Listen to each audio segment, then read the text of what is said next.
What's up? What's up? It's the Arthur Moats Experience with Deke. I'm Arthur Moats, and that's my main man, Deke. What's up, bro? Hey, man, I've noticed something. What? So, people were getting on you in the comments about your hat selection, right? Talking about your Red Sox hat. You can't be a Pittsburgh fan and a Red Sox fan or a Boston fan in general. And I noticed you took note to that, man. You got your Oakley. I'm like, oh, I was banking on it. I'm like, no, Deke isn't going to fold. I didn't want to say nothing. I said, Deke is going to rock with that Red Sox hat, especially this week.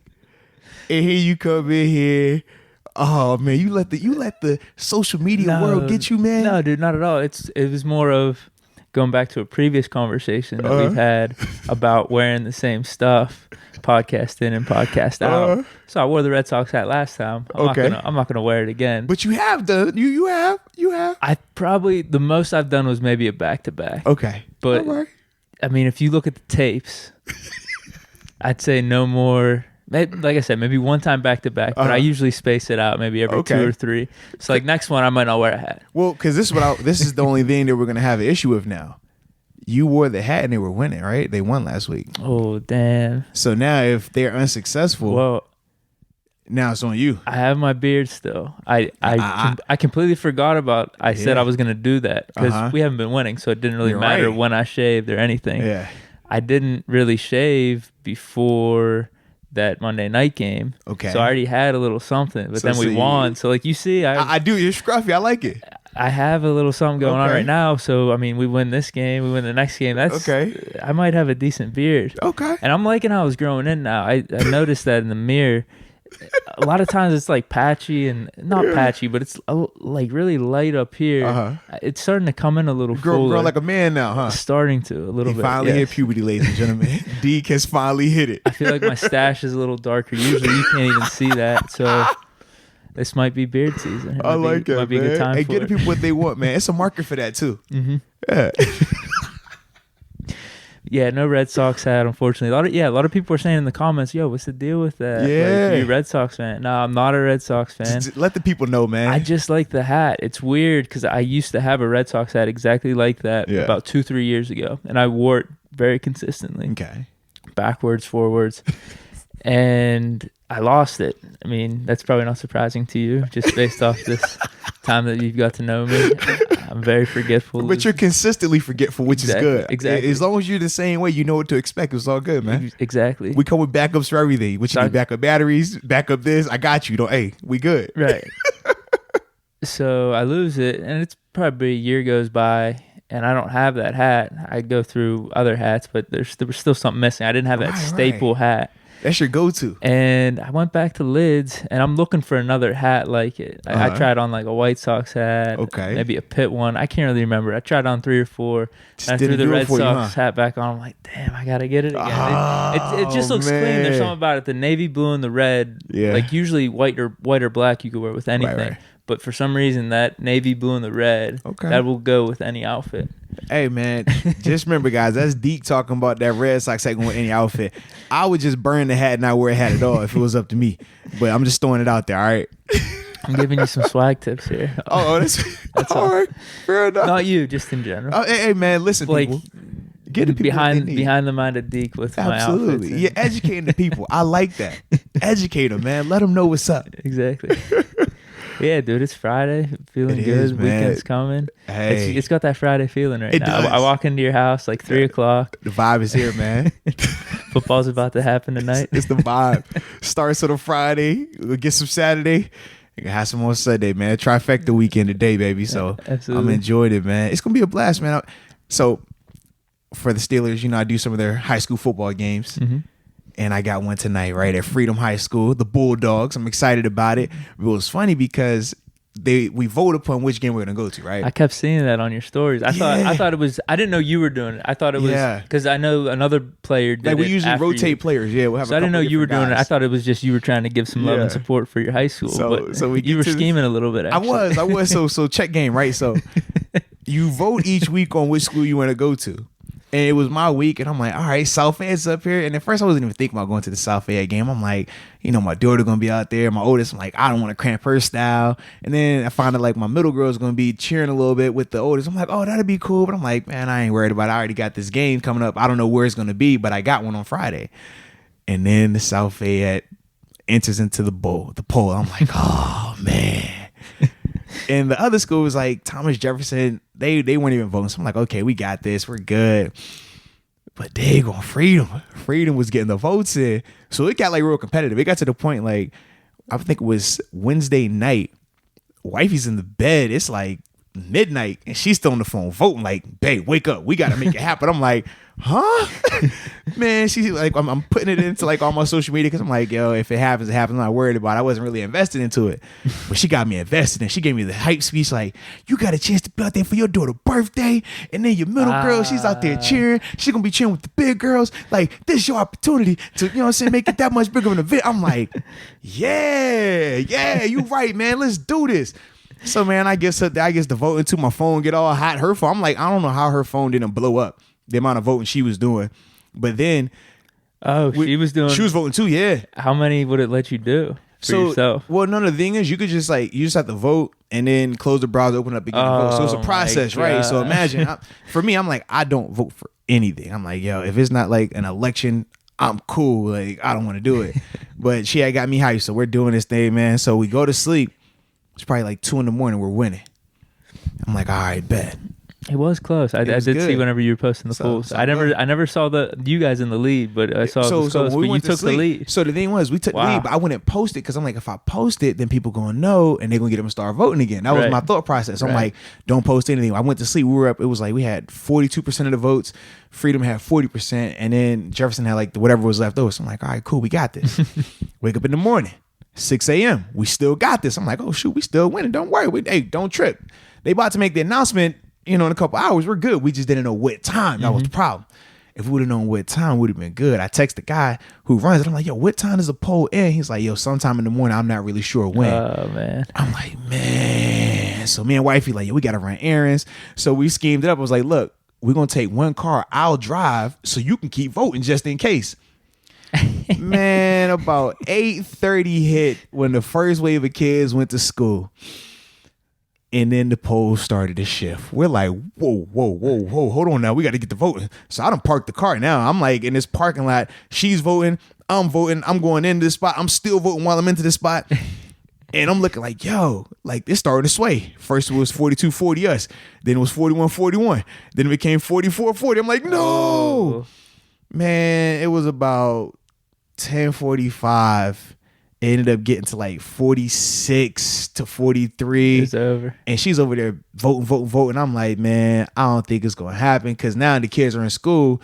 I'm like, yo, they making announcements for the kids to like, yo, get in there and vote so you can come to your school.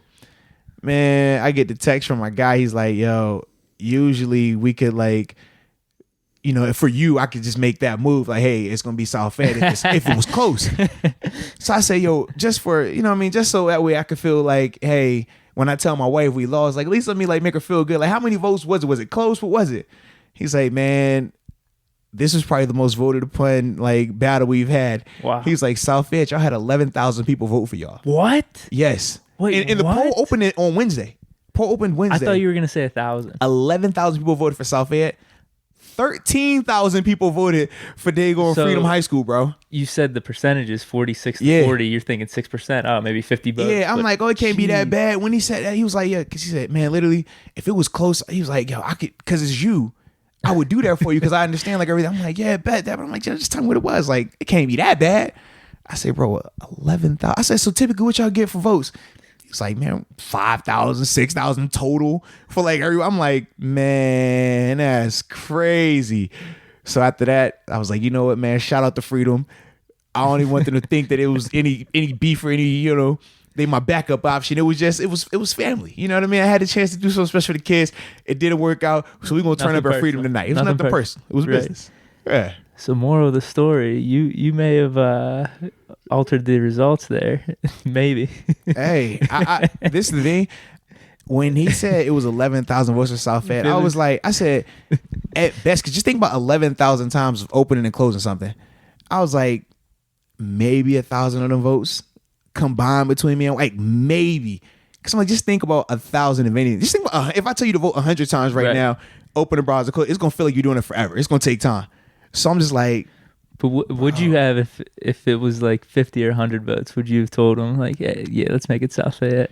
Well, I wouldn't even have to tell them. They would just because they knew like, hey, it's my daughter's birthday, and my little one's gonna be out there cheering. They would have been like, yo, wink, we wink. got you. Don't even worry about that. Wink, wink. Yeah. But then, man, the fact that it was like that many votes going into the poll, I was like, that was pretty dope, though. It made me feel like I was wanted. I'll tell you that. They're gonna go nuts tonight, I think. Oh, absolutely. I was like 13,000. I was like, yeah, that's. Where is this place? It feels like it's Freedom. It's got to be a place like an hour outside of Pittsburgh. I have no clue, honestly. I'm actually when we get off of this, I'm supposed to text my guy to get the like exact address because I don't like the game of let me just Google it because when I do that, I've had some bad addresses before. Yeah. So just the cut out the chit chat. Just hey, send me the address you have so I know exactly where I'm going. Yeah. But yeah, man, I'm excited. It's gonna be fun. No, it will be for sure. The last time, is there a theme tonight? It's senior night. So last time was Moon versus Mars High School. Right. They had just the intergalactic battle of the galaxy and all that stuff. So that's why I came on the spacesuit. For this, man, they were just like a senior night. I'm like, all right, anything else?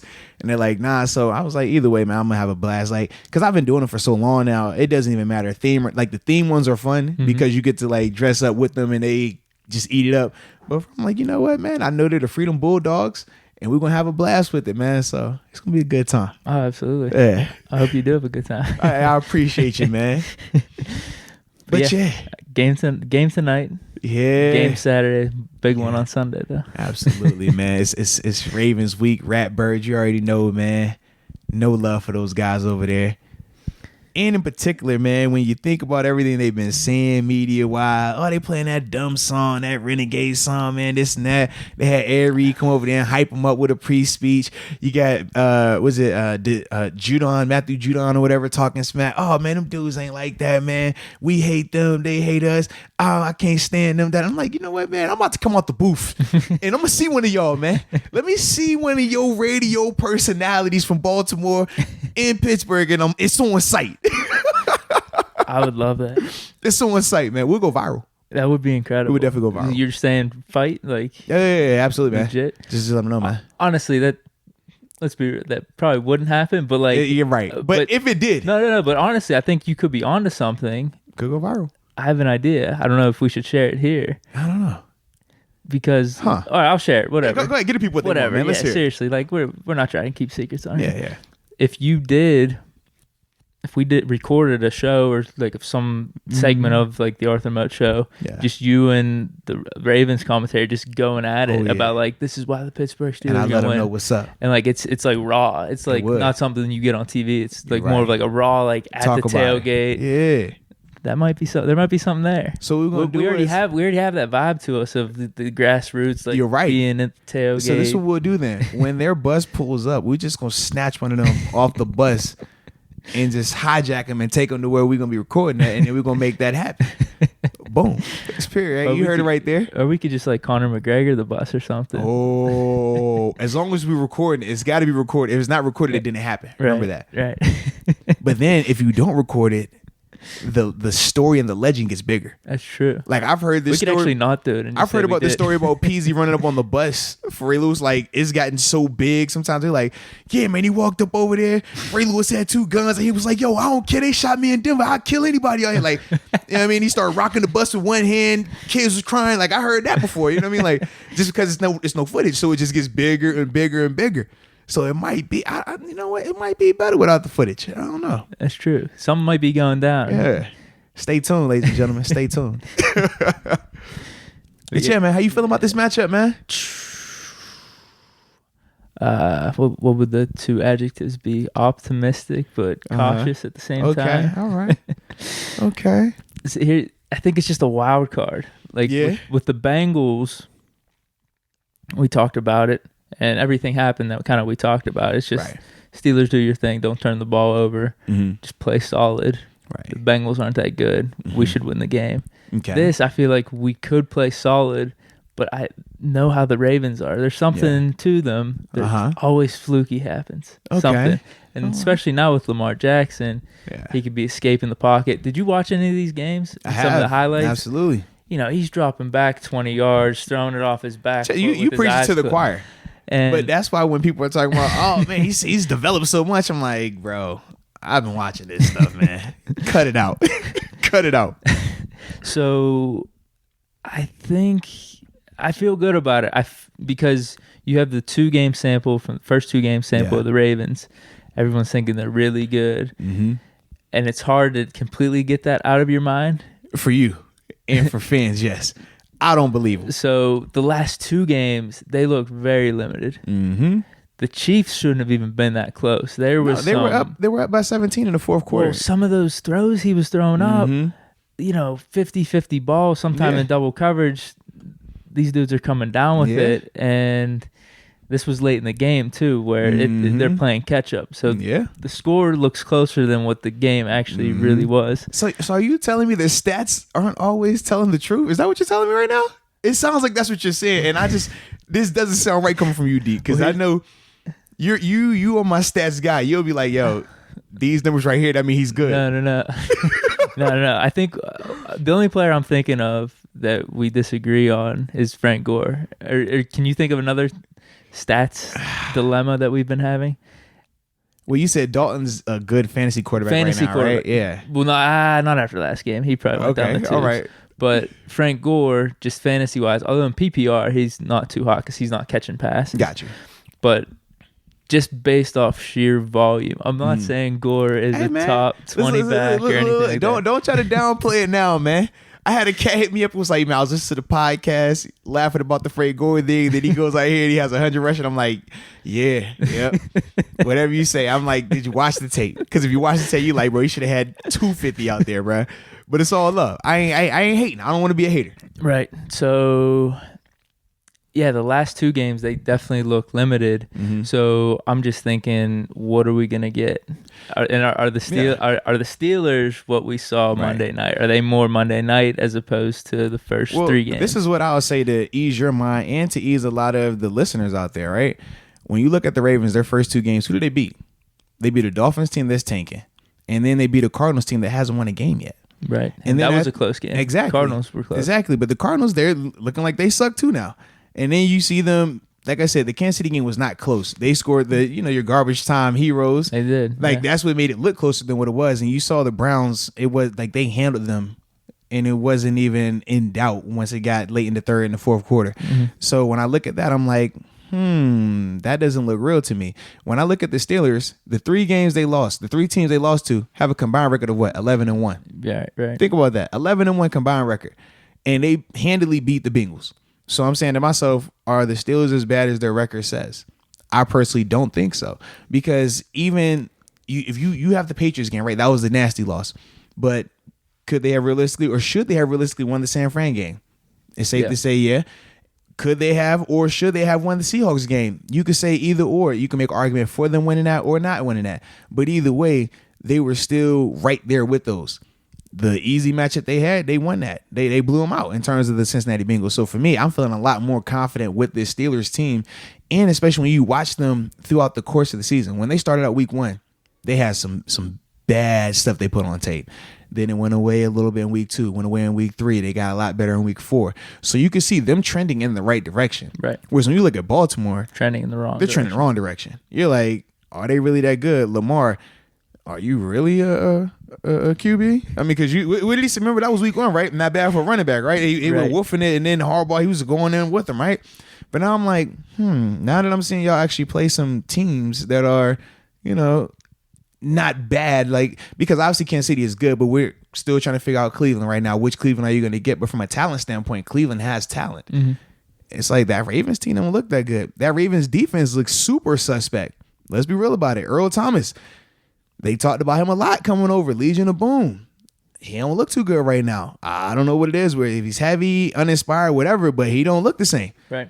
And he was all the things, and I'm like, they got that safety. You know that safety Marlon Humphrey, right? Not really. I'm messing with you. That was a shout out to last week for all the listeners, man. You know that safety Marlon Humphrey, right? That safety they got? He's a beast, bro. I'm guessing he's a cornerback. Yeah. I haven't really seen him too much. So that's the guy who was hemming up Odell on the ground. Okay. Yeah, that's him. I've been locked in on just Lamar and what the offense is doing. Really. You're so one-sided, bro. I am. I do like the offense. So one-sided, man. But yeah, when I look at it, because historically that defense is what makes them go. Mm-hmm. But that's not the case this year. They have a bunch of just average guys. When you're looking at their roster, with them losing Suggs, with them losing C.J. Mosley, they're not the same. With their corner Jimmy Smith, who's been there forever, him being out, they're not the same team right now. Mm-hmm. And that's what's really showing up on tape in terms of them not being able to stop teams, especially teams that are running the ball. You look at how Cleveland, they weren't gashing them until late, but the majority of those runs were nice little 5-6 yard runs, but they just stayed committed to it. They couldn't stop it. And that's why I'm just really sitting here like, the more I'm looking at this Ravens team, the more you watch their games in progression, you're seeing like, they are not what a lot of people thought they were 2-3 weeks ago. And it does benefit the Steelers in this turn, right? In terms of the division, because initially I'm thinking like, man, it's going to be a 10-win, 11-win team that wins this division, because, you know, in the history of the AFC North, there's never been a team that has won it without winning 10 games. I said, man, the way it's looking right now, you might could get it with 9-7. If it's a great situation, you might get it 8-8. Just because of like the quality of play. You know the Bengals are trash, but you don't know what the Browns are. You don't know what the Ravens are. Yeah, it seems like the Browns, Ravens, and Steelers were all like in that mix of what's gonna happen, but they all could be pretty good. Yeah, it, like they could all have opportunity to be pretty good. They all have opportunity to be pretty bad. Nobody really knows all the way right now. Like all those games could be split. Right. And for me, that's why I'm like, if they do go like that, you could realistically get in at an 8-8 or 9-7, which could be the first time we ever see it. I don't see this division being a wild card division though. I think it's gonna in turn, like, I just don't see it. When you look at some of these other teams, I think Buffalo's gonna be in that mix. I even think the Chargers are going to be in that mix. So when you're looking at it from that spectrum, you're like, all right, so they have to win that division. But it could be no different than thinking about, man, when the Saints won it. I forgot what year it was. They went in 7-9, and then the Panthers do it. No. The Seahawks did it as well. Like going there with a 7-9 record to make the playoffs and actually like host the game, which is crazy. Well, yeah, they hosted the game up in Seattle and they beat the Saints, who were like 11-5. Mm-hmm. But I guess I can't remember who made it out of that division, NFC South, but they were the wild card team. Yeah, it was crazy. That's just the thing, and I could really see something like that happening again, just because you look at the AFC West in particular, you're like, all right, they got some guys out there. But when you look at this AFC North, it's not looking as tough as it typically does, man. So for me, that's why I'm just like, you know what? I think I like our chances right now. 13-3. I am too, a little bit. We were saying this after the last game whenever we were walking back from the stadium. Yeah. All of a sudden, our schedule doesn't feel as daunting right now. Right. Even that Rams game, them coming here. Because Rams can't stop anybody. Right.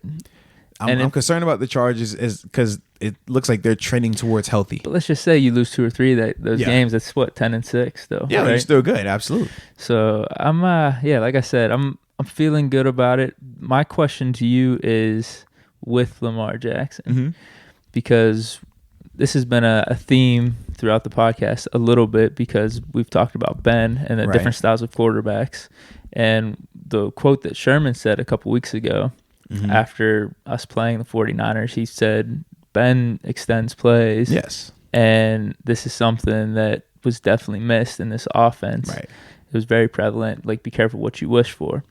Obviously, Lamar Jackson is that type of quarterback that extends plays. In terms of extending plays. And and Russell Wilson as well, obviously a better passer. Right. Wilson is than Jackson.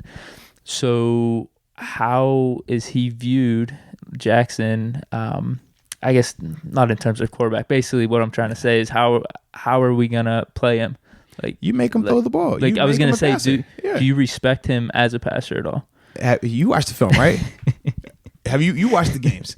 Would you respect him as a passer? So hold on. So what does that mean then? How does that mean for a defense? Like what will be called? As a defense, this is the way you combat Lamar Jackson. You know that when he's scrambling, extending plays, the difference between him and Russell Wilson's extending plays, looking to throw. He's running as a last option. Lamar, you watch him on tape. When it's down, when it's thick, when it's a tight situation, he's looking to run. He's going to scramble out there and take off. That's what he does. So the way you combat that is you got Devin Bush, right? That's your spy. You bring him in here. He's a sideline linebacker, right? Great athletic ability. Match up. This is what I need from you. Because when it gets tight, Lamar is going to scramble. Lamar is going to try to run. Go get him. When you think about, in order for this defense to make him one-dimensional, you first got to stop Mark Ingram. Because they're going to try to do the interior runs with him. That's why they brought him in there for. He's their hammer. But the good news is Steelers have Vince Williams coming back. He practiced all 3 days this week, full participant, so he's good to go. So that's your thumper. That's the guy that matches up great with Ingram. Now for Lamar, he's going to have some of the schemed runs, the zone read type stuff. Well, that's sports assignment football. Your guys got to pay attention, do what they're supposed to do. Don't play a hero ball. Just, hey, if you got the dive, tackle the dive. If you're responsible for the quarterback, tackle the quarterback. Now, after you start doing that and you take away the zone read and the gimmicky stuff, now he has to sit back there and drop back and pass the ball. He's not going to beat you just throwing the ball 30, 40 times. That's not his game. So that's why it's important to make him beat you like that. It was no different, man. I remember when we played we played San Fran. This would have been in 2015, I want to say, playing the Kaepernick. And we were saying, hey, man, he has a strong arm. Yeah, but his accuracy is a little off. So you know what we need to do? Don't let him scramble. Do not let him sit back there. He sees his man coverage and take off. So we would designate each rusher. One guy had to be a spy. So look, man, you do your rush. You go after the quarterback. And when he flushes you, like when you flush that quarterback and he takes off, my job is to go get him.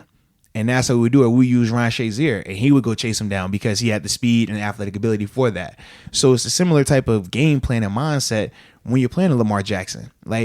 And the thing too, when people compare him to Russell Wilson, I'm like, Russell runs when he absolutely needs to, or when it's late in the game and he understands that, hey, you're going to be playing man coverage. Nobody's watching me. I'm going to make you get out that man. It's like for the win, like a winning drive. Right. Like that's it. He's not trying to take off and run throughout the game. Like that's not his game.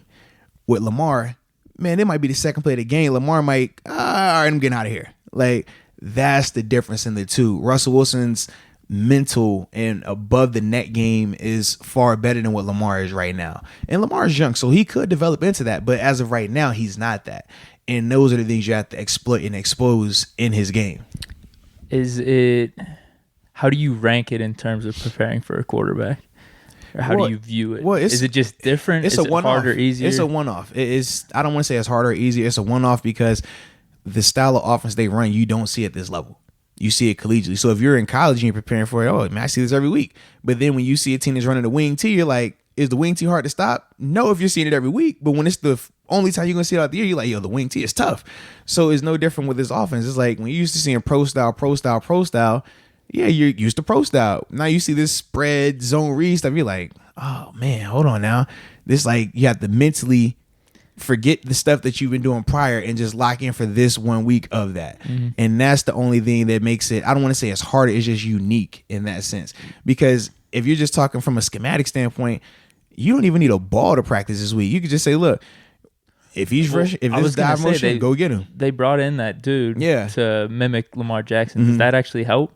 It does in the sense of having a quarterback who's mobile, moving around, doing like real life threatening you zone read. Because the problem is this: if you didn't bring the young, I forgot his name. If you don't bring him in, you essentially have Devlin Hodges trying to run as if he's Lamar Jackson.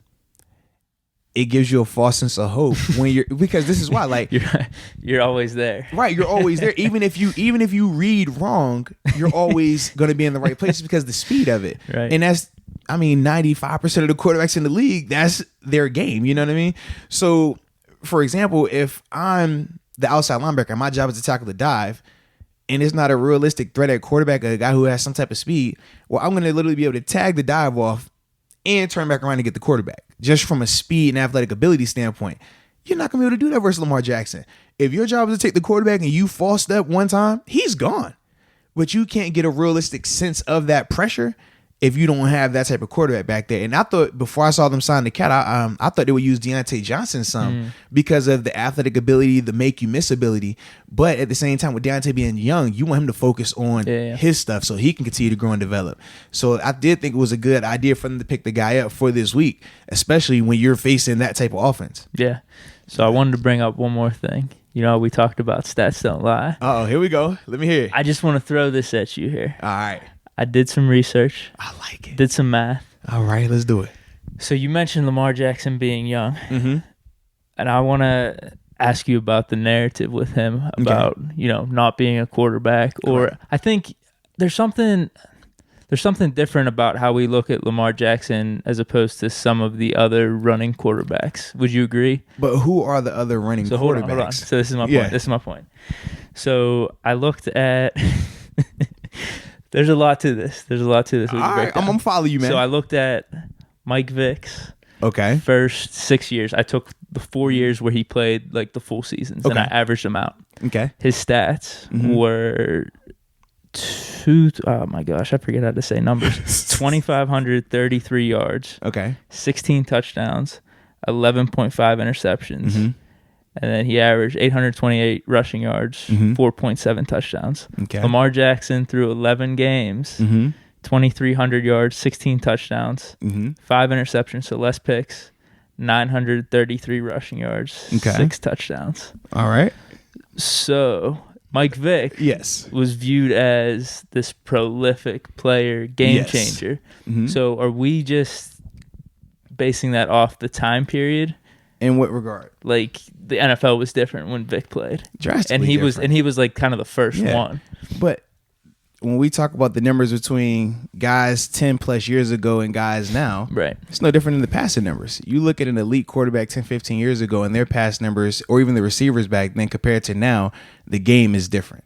The game is drastically different. And that's why when you talk about those numbers, I'm like, it sounds good in theory, but I guarantee you it's not the exact same. You take that Vic from back then and put him right now, his numbers would probably be double. And you take that Lamar Jackson and put him back there, I don't know. But that's he might be like a Dennis Dixon, right? And that's one what of I'm the saying. Quarterbacks that were in college. That but it's just really it was a different era, a different style. The athletes were different. Everything was different in that regard.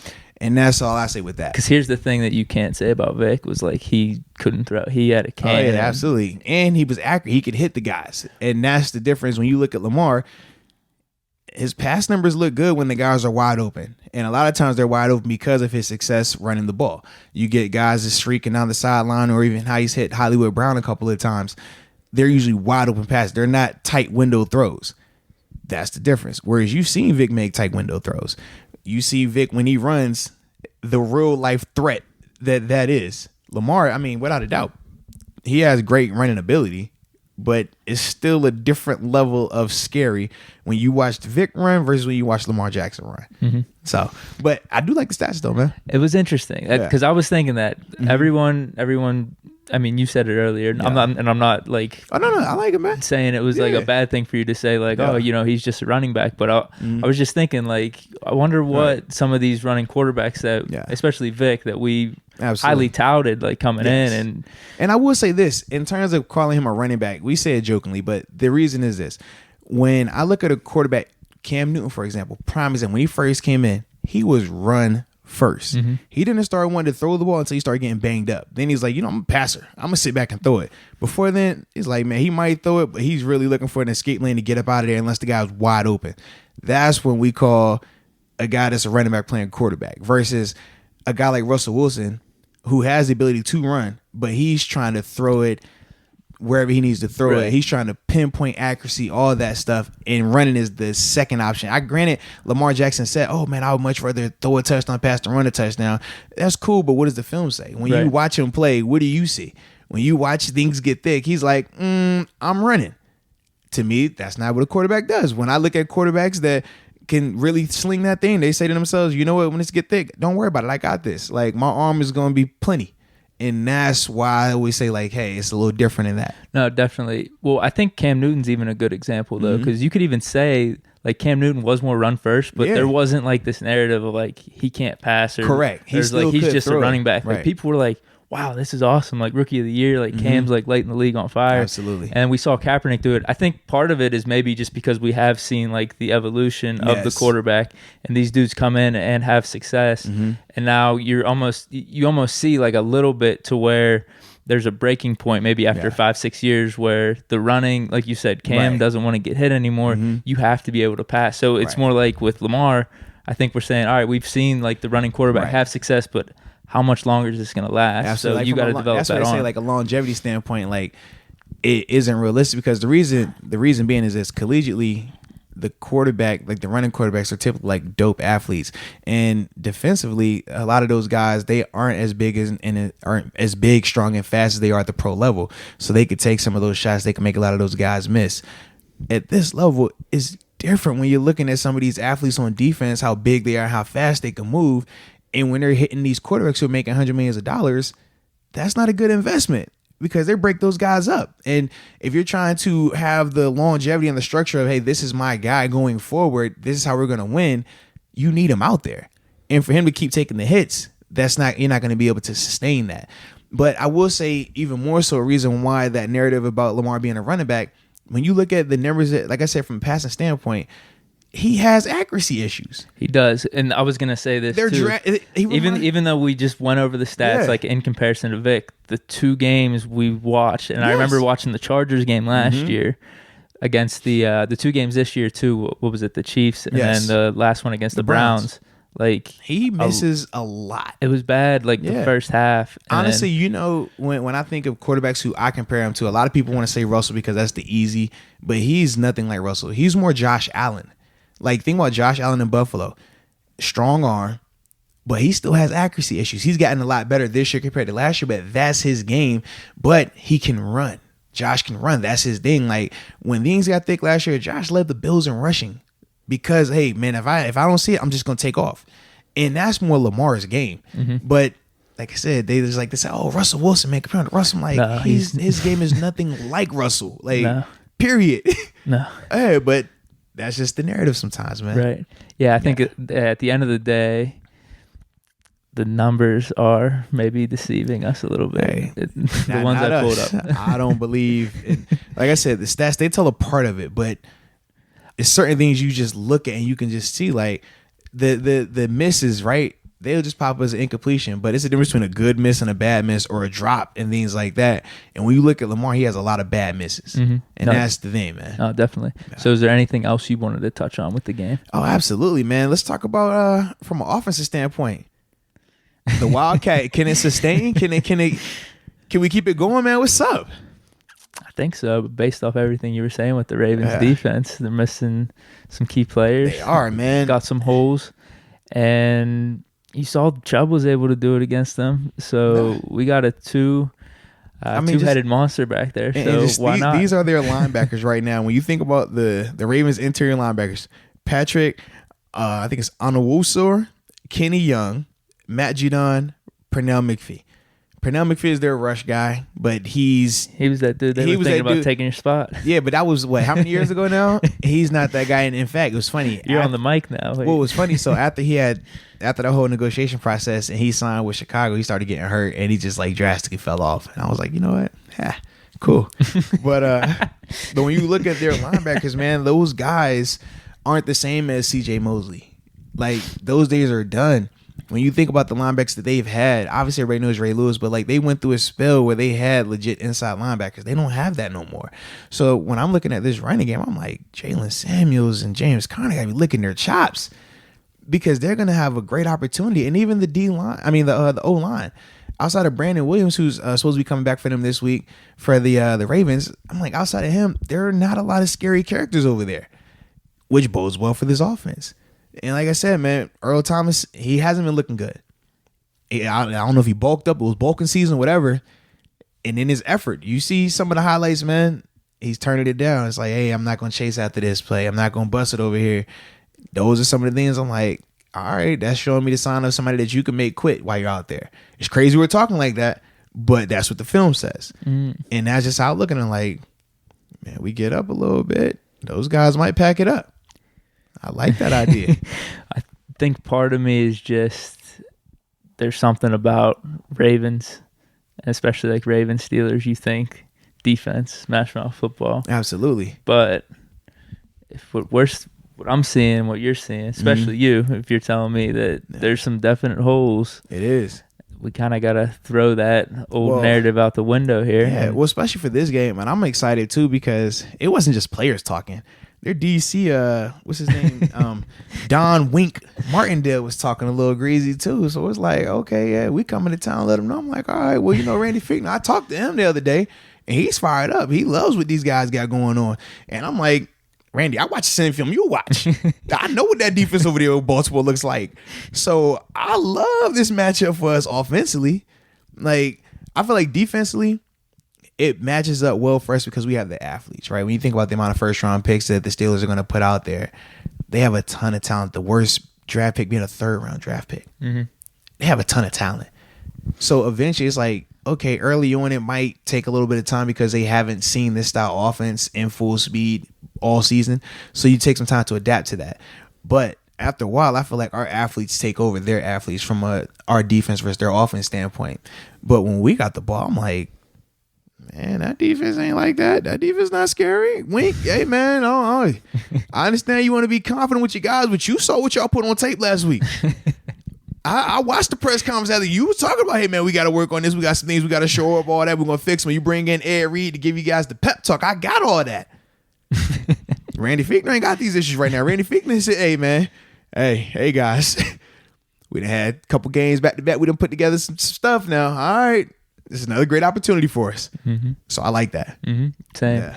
Hopefully Juju gets a little more involved. Well, I'm still worried about Juju from a health standpoint. So he hasn't practiced Wednesday or Thursday, and he said he was limited, did the bare minimum today. He himself said he was questionable for Sunday. Damn. Yeah, so he has a toe injury. He said it happened in the first quarter, and then from there, like, he stayed out there and everything. Gotcha. So, yeah. Maybe that's why. Yeah. Obviously, he hasn't been getting the targets and the looks, but his numbers were still decent the first 3 games. That Bengals game, I'm with you, bro. His he had the breakout play against the 49ers. Okay. He had some catches late against the Seahawks. You just filled me out when you say his numbers were decent. I'm like, are you saying like fantasy, or are you just saying like raw numbers? If we're just looking at raw numbers, not impact. Because not impact. Okay, not so impact. I judge Juju differently. Like, and Juju knows this. Like, I judge him on his impact because I know how impactful he can be. So if you talk to Juju, if you like, man, hey Juju. So he's saying he didn't have a good first 3 games. Absolutely. If he's Juju had 6 catches for 77 yards, numbers wise, that's great. But he's like, it wasn't impactful. I didn't make any splash. I didn't do anything when it was like we needed a play being made. I didn't do that. And that's how he feels. And honestly, any of the athletes in that building are gonna feel like that. Like talking with James Conner is another one. He's like, man, I'm not doing what I wanted, like on the level that I expect. And that's just the athlete in us, man. I love it though. I love it. You got to. I'm like, Juju, don't you settle for that, Juju. Nah. Shout out to Jared Novak, right? Yeah, man. Can't be camping. Absolutely, man. Can't be doing that, baby. Hey. So what do you want to move on? You want to give our like final projections here? Sure, man. What you got for us, man? I know. Hold on. Hey. We don't even need to have predictions for your end. Because you said 13-3. You said 15-1 at the beginning of the season. We didn't drop. We out the 15-1 game, but we in 13-3 business. All right. Yeah, I think we're winning. So just predict the score. Was it 54, 50 to 3? What? 27-8? What you got? 28-17. All right. Well, all right. Now you got me thinking about this Juju thing, though. There was no question in my mind that he wasn't going to play or not.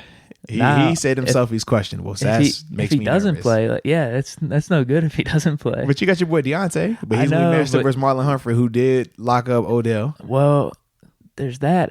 But I mean, what do we have outside of my man Deontay? Got James Washington, who was hoping to have a big week. Moncrief, he played last week, so hopefully he can do something this week. Got some options.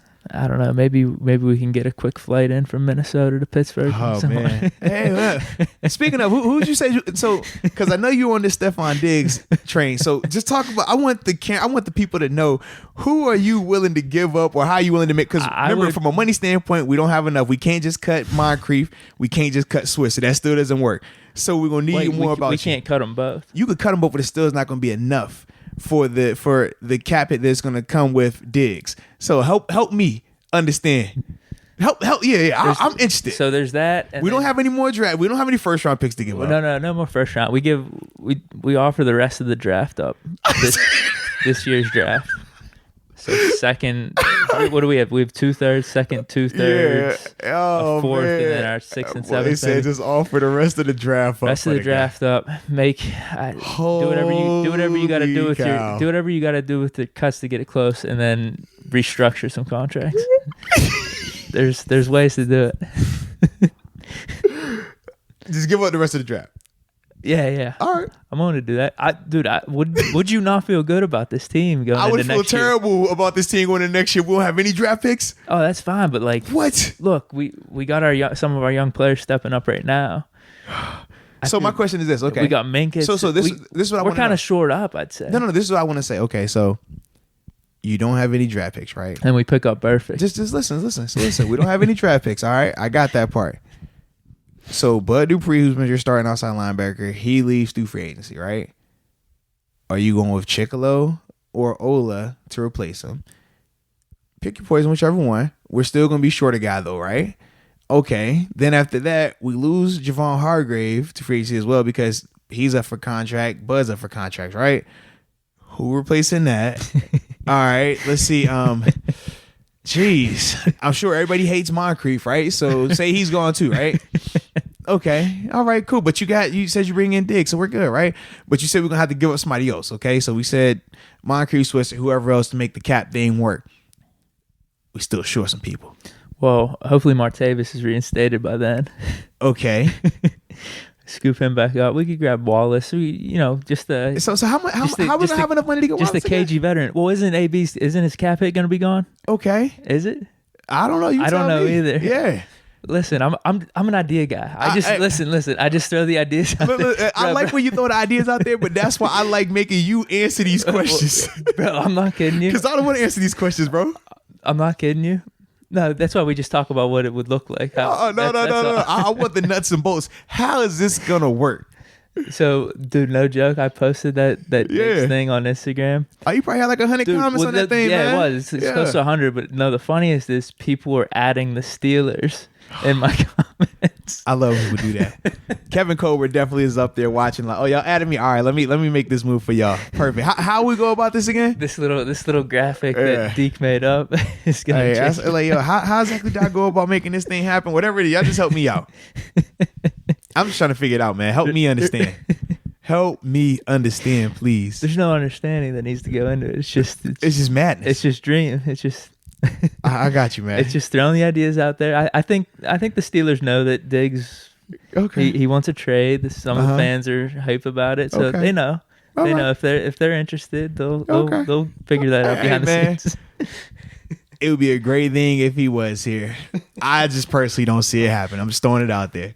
But hey, I ain't gonna kill that man's dream. You dream as much as you want to dream, man. Real quick, actually, someone brought this up in my comments. Not to get too far sidetracked, but Diggs feels like more of the AB to that offense than Thielen, right? Because someone said, in my comments, I'd rather have Thielen, honestly, than Diggs. And I'm thinking to myself, I feel like much more attention is given to Diggs. I don't watch every Vikings game, but that's what I'm assuming.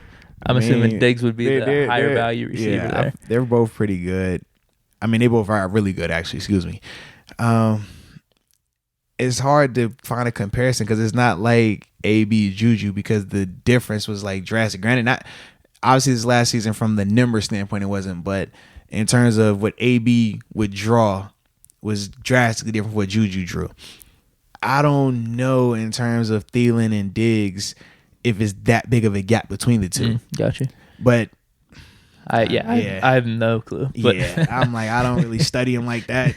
Can't go wrong with either one. I do know that part. Right. And I do know anybody that tries to say, oh, Thielen's just a hard worker, a road runner, a great locker room guy. Dude, you haven't watched him because the boy could ball. Like, period. But that's just how it is sometimes, you know? Right. But yeah. So my question to you is this. If Diggs came here, who's your one? Juju or Diggs? They just do what they got to do. No. Who's your guy? Who's the guy? Like I said, who is your guy, man? I would think Diggs would be the replacement for AB. He would run the routes and. So you're saying Diggs is better than Juju? I'm not saying that. So you just said he would replace the AB for the offense. What you saying? For the offense. I thought Juju was replacing AB. I don't know that. I don't think either of us know that yet. Do we? Hey, where does Deontay Johnson fit into this? Is he a third guy? He's that nice slot receiver. Okay. Maybe, get them in on some shotgun plays, bunch them together, cause a lot of confusion. I like it. You're hype. I'm getting you hype about that. Hey, man, sign me up. I'm with the trade. So what's your prediction for the Ravens game then? I think Steelers win it. I have it close. I think it's 24-21. Got Boz hitting the field goal late to get it. Yeah. So game-winning drive by Mason. Or a turnover by the Steelers defense, and they're in position to kick the field goal. However you want to word it. As long as it happens, I don't really care how it could be, hey, they're down and they run the kickoff back for a touchdown. I don't care how it happens. I'm too one-sided, huh? It's always the offense. Yeah. I'm like, man, it doesn't have to. It's just Mason. It's period. That's it. Like, geez. All I'm saying is 24-21. They could be up 24-14. And the Ravens scored a touchdown to, make it 24-21. They recover the one side kick, take a knee. It could be whatever. Got you. 24-21. That's what I'm calling, bro. 2 dubs from Moats and Deke here. Yeah, man. So do you want to move on to around the NFL? And we have a special segment for this Absolutely. one. So the first quarter of the NFL season has concluded. And we felt it was only right that we do some of our awards, man. MVP, Defensive Player of the Year, Offensive Player of the Year, Rookie of the Year, offensively and defensively and things like that. So, yeah, man. Get my laptop up right now. I like it, man. Got all my all the juicy here. Stuff up there, man. Exactly.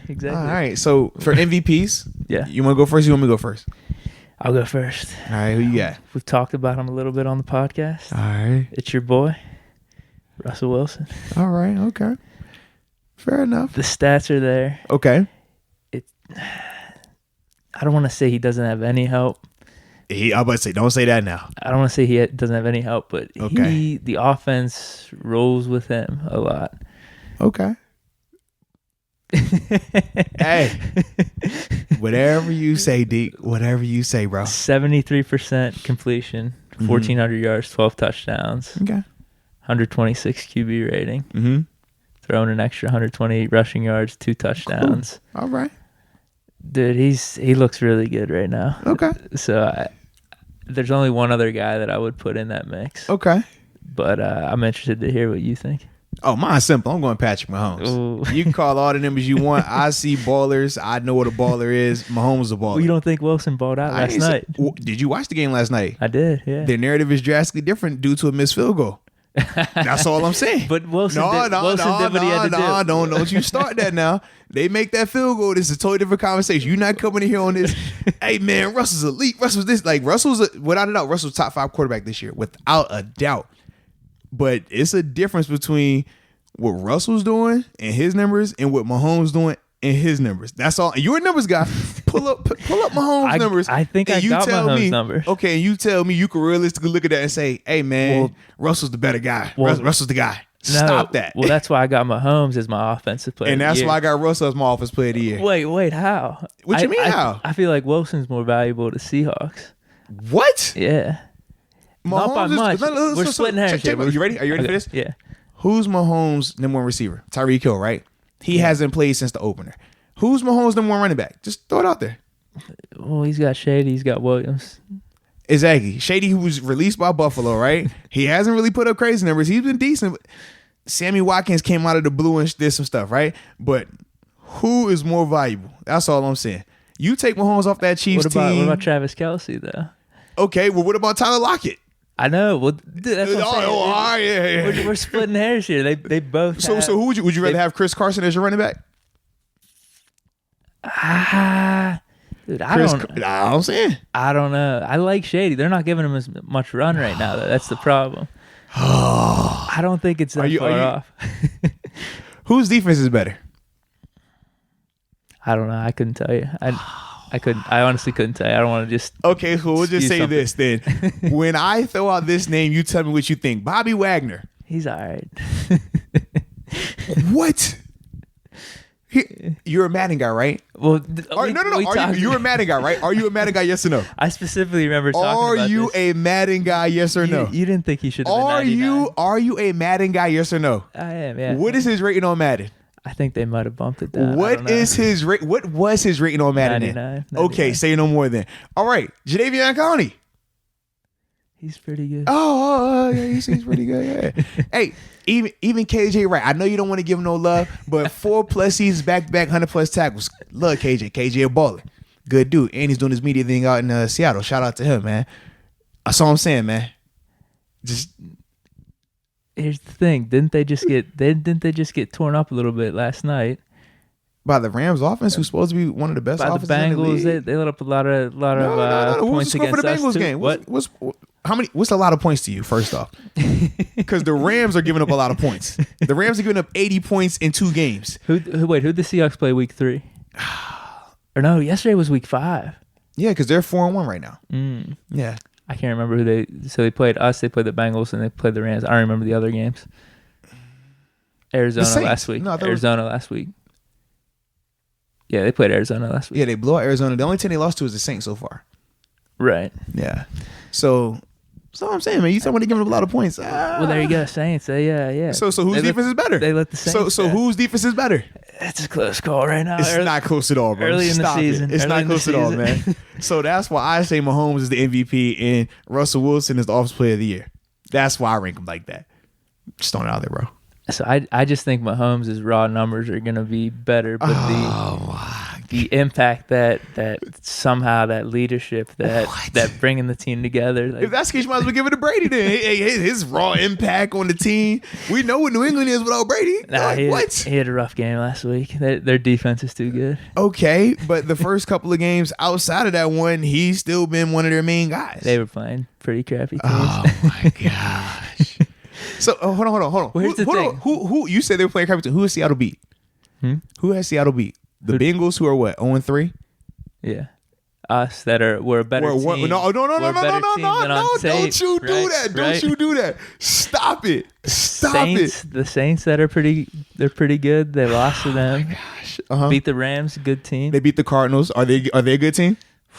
Stop it! That's what I'm saying. I don't think I'm as low on them as you are. Stop it! All right, so we got our MVP. Here's the thing. I know we got the histrionics going right now, but I think at the end of the day, do you have Wilson as 2 for your MVP?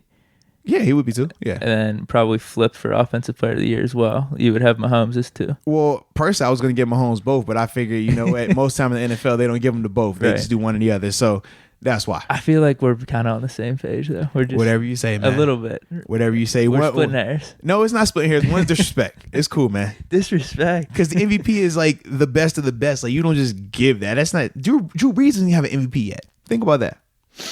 And you're going to say that the years when Drew Brees was losing and his numbers, and you're like, oh, yeah, Russell's bringing leadership and tangibles. He's doing all this other stuff. I'm like, yo, it's a way to give a guy props. You know me, I'm not the biggest Russell guy, but I can give him props.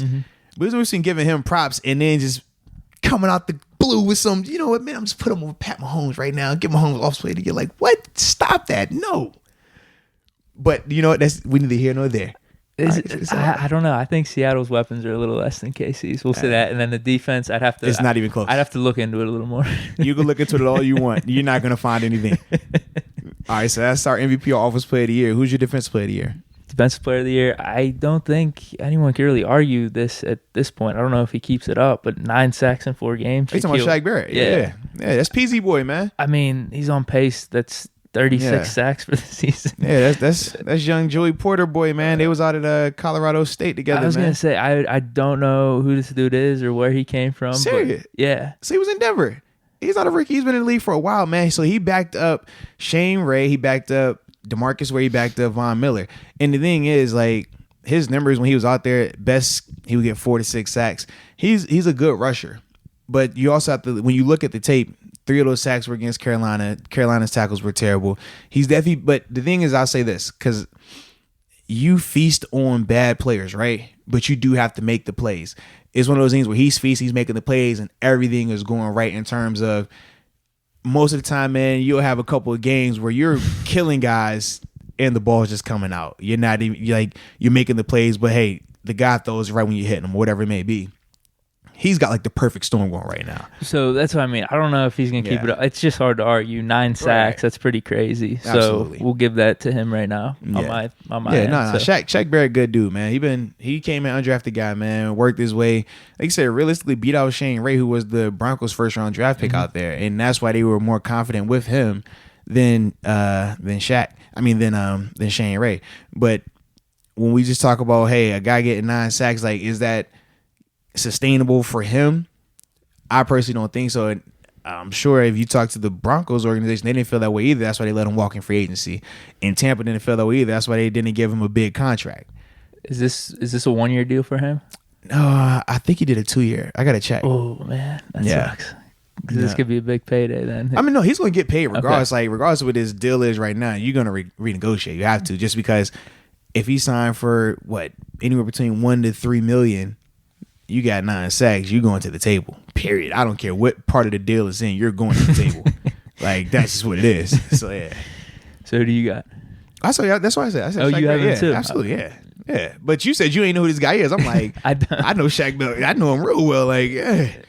Good for him then. Good for him. I like the fact that he's balling out, man. So, what do you have both Rookie of the Years? I also have Comeback Player of the Year on here. Yeah, so I did Offense Rookie of the Year, Defense Rookie of the Year. I didn't do Comeback Player, but we can go. Let's do Offense because you got Offense and Rookie. I got Offense, Defense. All right, let's do it.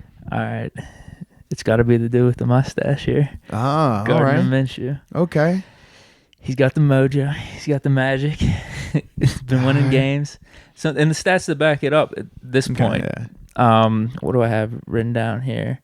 905 yards, 7 touchdowns, and 1 pick. Yeah. Does he keep it up though? I don't know. For the 4 games here, it's hard to argue because I could see Daniel Jones beating him out, right? And even Josh Jacobs over the full season. Yeah, I think they're going to get the full opportunity as well. Granted, I feel like with that Jags offense, just waiting on the dam to break. I am too. Yeah, because it's a good story. It is. Like that was a big one in Denver. Both his wins, the Tennessee one. Yeah. Even though that was, did you watch that Thursday night game? I did not. I actually watched that because I had Delaney Walker as my tight end in fantasy. Bro. I didn't want to do that to myself. It was brutal, but it was. I mean, he won the game. He played pretty well in the first half. It was just a snore fest the rest of the game. Gotcha. But then going to Denver, I know a lot of it was on the back of Leonard Fournette there, True. But I mean, he made plays at the end of the game to, pull it out and win. So I got to give it to him right now. Yeah, I can't. It's hard to go against that, and especially when you know that. So you're with him too? Well, at first I was like, I like Josh Jacobs. I do. And I feel like he means, it was hard for me to say he means more to that team. But I like Garner's mustache. I do. I'm not going to lie. His mustache is dope, man. It's got that, you know the vibe you got. So yeah, we just leave it at that. It's Uncle Rico. All right. Yeah. But yeah, I definitely see Jones surpassing him. And then even Jacobs, just based off, he has 300 yards in 4 games. Well, he's going to end up with a really nice season. Absolutely. And like you said, that's why, for me, I'm like, I like Jacobs a lot. And I do think, long term, just in terms of the impact the first 4 games, though, but that's the thing. It's like we're not saying at the end of the season, we're saying right now. And that's why for right now, Gardner has definitely been more impactful. He's done more. Well, and this isn't even like a Tebow situation where Minshaw's coming in and just randomly winning, right, and has poor stats, but they somehow win. Yeah, like I said, 7 touchdowns and 1 pick, 905 yards. That's absolutely pretty solid. So he's got the numbers to back it up. So defense, I'm going with the kid out west. I got Nick Bosa, man. Okay, yeah. Everybody, it was funny, man. The list that came out when they were talking about QB hits and sacks and stuff, and they were like, man, Nick Bosa's numbers, he's not leading the league in pressures and stuff as a rookie. He's not doing that. And I'm like, y'all realize he was on a bye week last week, right? Like, his numbers going into the bye, he was double digits, like high double digits. Outside of, Shaq Barrett is obviously killing it. And then you got the older players, but in terms of rookies, his were off the charts. And I'm like, he's on a bye. So just put that into perspective, people, okay? So for me, I like Nick, man. And then obviously I saw what he did to us. Yeah, granted, the numbers might not have showed, but Lord, that boy he was after some people. So this one was a toss-up. This is the one I know least about with any of them. Oh, man, all right. I went to Pro Football Focus, typed in the 4 or 5 people in the mix, and this dude came out with the highest rating. And he just so happened to win the Offensive Player of the Month. I think it's through the AP or official Defensive Player of the NFL. Month. Yeah. Okay. That's what I meant to say. Okay. What's his name? Brian Burns from Carolina. So a little pass rusher. Yeah. The PFF scores there, so that's all I really have to say. Man. I have no clue, because I was reading all that stuff about Nick Bosa. He's nice though. Nick Bosa having a really underrated season so far because he's getting all the pressures and making the hits, but just not completing the sack. Even though I think he has 2.5 sacks right now. Yeah, but what people don't understand is the sack, man. That's why I say for Shaq, it's the perfect storm. Because a lot of guys, man, you'll have a ton of pressures, but sacks are hard to come by because there's so much that has to go right for it to happen. with Nick, man, he's killing, but he's just guys are getting rid of it. So you got to think for pressure, it's saying that you're hitting the quarterback or you're within his face within a second. It's like 1 to 2 seconds within of him like actually throwing the ball and releasing it. Like you could actually like kill him if you wanted to. And I'm like, yeah, my guy is doing a lot of that. But no, Burns is beast though, man. I like Burns a lot. I like his game. I could see it definitely switching the defensive one. I could see our man Bush maybe being a little more. Well, he's definitely starting as the season goes. He's starting to step up a lot because his first 2 or 3 games, especially in coverage. Yeah. But I mean, if we see more of what he did last game, absolutely, and just the opportunity, like the tackles are going to be there. Yeah, the tackle. Like if you look at his tackle numbers, like he was still getting a ton of tackles even when he wasn't playing his best ball. So for him, man, I think it's just accumulation that's going to be there. But the splash is what I like the most about him. So absolutely, I hope so for him.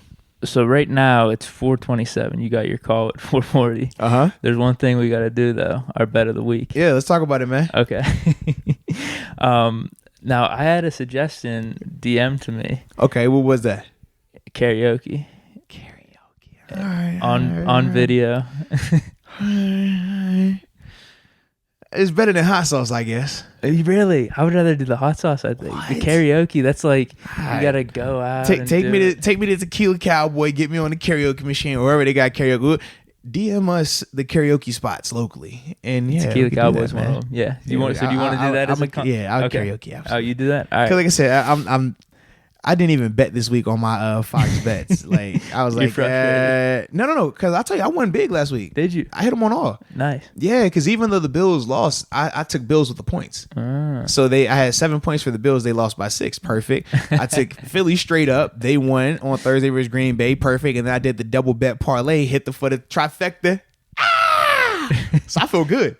But it's certain matchups I don't like. Like it was a couple of college games I thought about betting on. Yeah. I didn't feel comfortable with. I hate college, like, because the spreads are ridiculous and you never know what you're going to get from these kids. And then I haven't really seen an intriguing matchup that I'm like, I think that's the one. Nah. Because like I was going to bet on that Rams-Seahawks game and I'm like, that Rams defense is janky. Yeah, you can't go against the MVP right now. Yeah. I was like, I'm good, man. I'm gonna keep my money in my pocket this week, and I might dabble next week. You know. All right. So, what do you think of New Orleans, Tampa Bay, at New Orleans? I like New Orleans. I'll take Tampa Bay. All right, perfect. That works. Yeah, that was easy. That works. It will karaoke it for the loser. For the loser. I like that idea. Famous Jameis for the dub. Give me Teddy Bridgewater with the glove on his head, bro. No way, dude. I like it. Jameis is hot. That offense is hot. Stop it. I'm telling you. Yeah, dude. Teddy is the man. Karaoke. Hey, you better pick a good song. Be like Sweet Home Alabama or something. I think you could pick. I think the guy's DM said the other person picks it too. Oh, I want to pick something nasty for you. Then I got you. Britney Spears. Oops, I did it again. All right, I like it though, man. I like it. Yeah, bro. Man, so we got our predictions for this week. We did our first quarter of the season updates.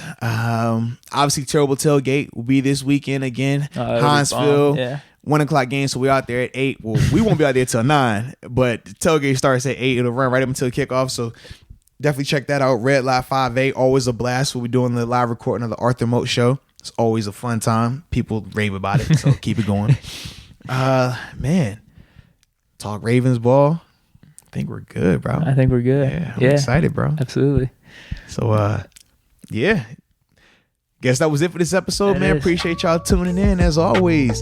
And until next time. Peace.